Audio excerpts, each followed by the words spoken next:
નોકરી જવા માટે જે જવું પડતું હતું એ ઓછું થઈ ગયું છે અને હવે બહાર નોકરી જાય તો 10,000 કે 12,000 મળે. 30,000 ની લોન લીધે, હા એમાં બચત 20,000 બચત કરી, હા હા ત્યાર પછી ગાય લાયા. બરાબર છે. એમના પપ્પાને આપણે 50,000 ની લોન આપી, એમાંથી આપણે એક ભેંસ લાવ્યા 55,000 ની, 5,000 રૂપિયા એમને આપ્યા અને 50,000 ની લોન આપણે આપી હતી.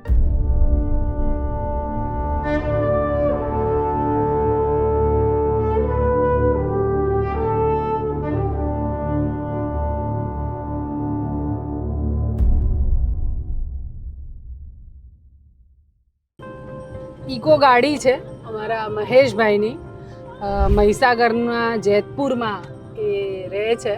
અમે એમને લોન આપી છે અને શાકભાજીનો એ વેપાર કરે છે, પણ એ અમે બીજા 11 પરિવારોને પણ લોન આપી છે. એમાંના 2 જણાએ પશુપાલનમાં સરસ કામ કર્યું છે, સંજયભાઈ અને લાલાભાઈ.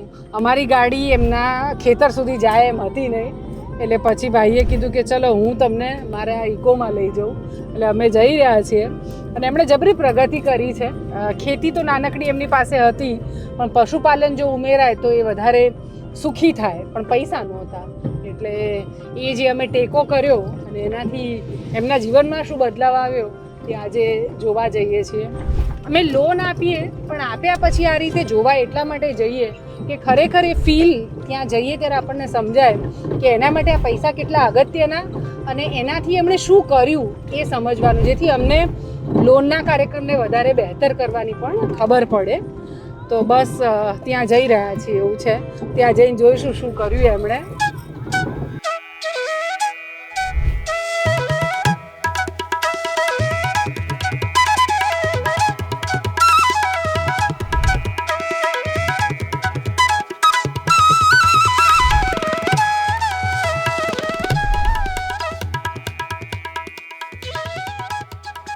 સંજયભાઈ અને લાલાભાઈ એ બંનેના ઘરે ફાઇનલી અમે પહોંચ્યા અને એમના ત્યાં બાંધેલા ઢોર, ગાયો અને ભેંસોને જોઈને રાજી થવાયું, કેમ કે ક્યાંક આ સમૃદ્ધિ વધે એમાં અમે એક રીતે નિમિત્ત પણ બન્યા છીએ.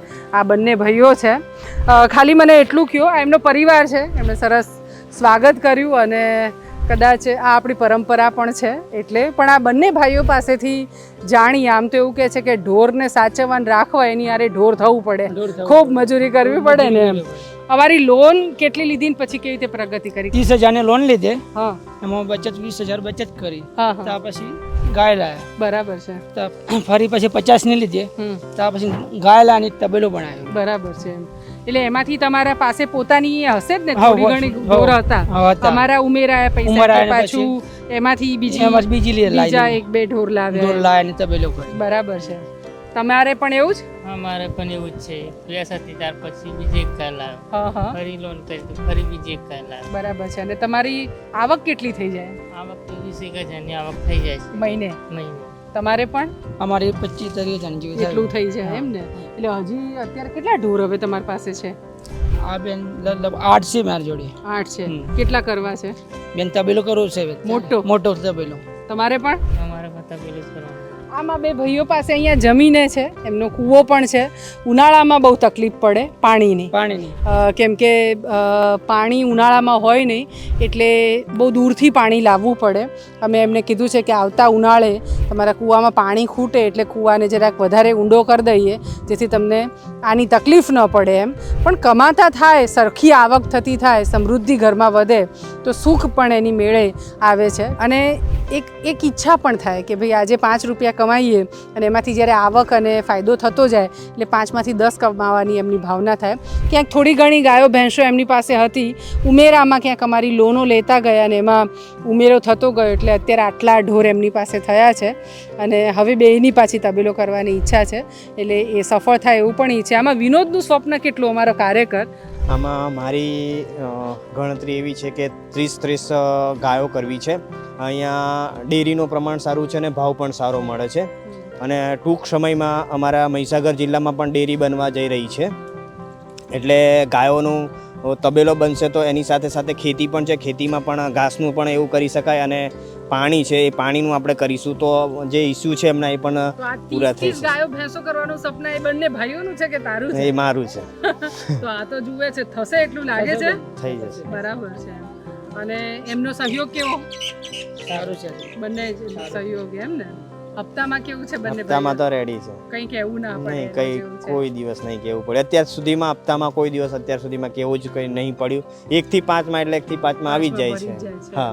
બહુ સરસ. તમારે કંઈ કહેવું હોય તો કયો તમે. આ ઘરમાં આવક વધી, તમારા મમ્મી પપ્પા શું કરતા હતા? મારા પપ્પા પહેલાં બહાર નોકરી કરતા હા. અને આપણે નહીં પણ તો હવે ઘેર આખે ગાય ભેંસોનું કામ ને એવું કરે છે. એટલું એ થયું એટલે તમારું એ સરસ ચાલી રહ્યું છે. બહાર નોકરી જવા માટે જે જવું પડતું હતું એ ઓછું થઈ ગયું છે. અને હવે બહાર નોકરી જાય તો 10,000 કે 12,000 મળે હા. અને ખાવા પીવાનો ખર્ચો ત્યાં જ પૂરો થઈ જતો હતો. એટલે આપણે એવું વિચાર્યું કે તમે બહાર નોકરી કરો છો એના કરતાં ઘરે ગાયો ભેંસો જ કરો. તો એમના પપ્પાને આપણે 50,000 ની લોન આપી. અચ્છા, એમાંથી એમના પણ અંદર ઉમેરાયા એટલે છે. એમાંથી આપણે એક ભેંસ લાવ્યા 55,000 ની. 5,000 રૂપિયા એમને આપ્યા અને 50,000 ની લોન આપણે આપી હતી. એટલે 55,000 રૂપિયાની ભેંસ આપણે લાવ્યા. એટલે આખા પરિવારનો સમાવેશ હવે આમાં બિલકુલ બિલકુલ. થઈ જે ગયો 8,000 કે 10,000 માટે જે બહાર જવું પડતું હતું હા. એ હવે નથી જવું પડતું, કેમ કે 2 ચૂલા થતા હતા ત્યાં આગળ અને ખર્ચો વધી જતો હતો. જે પગાર ત્યાં આવતો હતો બહાર એ ત્યાં જ પતી જતો હતો. તમારું આ જોઈને બીજા યુવાનો શું કહે છે? તમારે આટલા બધા ઢોર જોયા, ગામમાં નવાઈ લાગતી હશે ને? નવાઈ તો લાગે છે શું કહે એ લોકો? કે આ તમારી પાસે આટલું બધું નહોતું ત્યારે તમારે સારું છે એવું કહે છે? એવું કહે છે. બરાબર છે. તો તમે શું કહો છો? અમારે એક બેને લોન આપીને 9% મેં ઉપર હા, થયું કયું બરાબર છે. તો એ બધાને પણ કહો કે તમારે કંઈક કરવું હોય તો પણ અમે સપોર્ટ કરશું એવું કરીને. બરાબર ને? વધારો કેટલો આવે દૂધમાં જે ભરાવો ને છેલ્લે વર્ષે એક વખત વધારો આવે ને બોનસ ડેરીમાં? બોનસ. બોનસ આ વખત બોનસ આવી ગયું છે ને? નહીં આવ્યું તમારું? અમારે ગયા વર્ષે આવ્યું હતું? કેટલું આવ્યું હતું? 17,000 આવેલું 17. ત્યારે ઓછી હતી? ઓછું હતું અચ્છા. તમારે? અમારે 16,000. અચ્છા, ઓછું હતું. આ વખત વધારે આવશે? આ વખત 22 થી 25,000 રૂપિયા આવશે આવશે મારી. એમને. કેમ કે ઢોર વધ્યા છે. ઢોર વધ્યા છે, દૂધ વધ્યું છે, 2 ટાઈમનું દૂધ વધે એટલે એ પ્રમાણે બોનસ આપે બોનસ છે. મળે. હા. બહુ સરસ. તો આ રીતે આ પરિવારો પેલું કહેવાય ને કે પોતાનો સરસ નાનકડી ખેતી હતી એટલે આવક તો એમની હતી એમ, અને ખેતીની જમીન સાથે તમે થોડું પશુપાલન ઉમેરો તો આવકમાં વધારો થાય. અને બસ એ કરવામાં ક્યાંક અમે નિમિત્ત બન્યા અને આજે પરિસ્થિતિ બદલાઈ છે. આ વાદળછાયું સરસ વાતાવરણ છે એટલે આમાં ઊભું તો રહી શકાય છે. પવન પણ પાછો બહુ મસ્ત છે. થોડા આમ હિલી ટાઈપનો એરિયા છે એટલે મજા આવે એવું વાતાવરણ છે. અને આ બંને ભાઈઓને તમે બતાવો તમારા ઢોર જે તમે ભેગા કર્યા છે એ. પણ બસ એ બેય બહુ જ સુખી થાય અને એમની વિભાવના, અમારા વિનોદની વિભાવના સાથે બંનેના ઘરે 30 ઢોર થાય એવી સફળ થાય એવી શુભ ભાવના પણ વ્યક્ત કરું છું. અને આ બસ એમની આ ગાયો ભેંસો આપણે છે બરાબર છે. બહુ સરસ.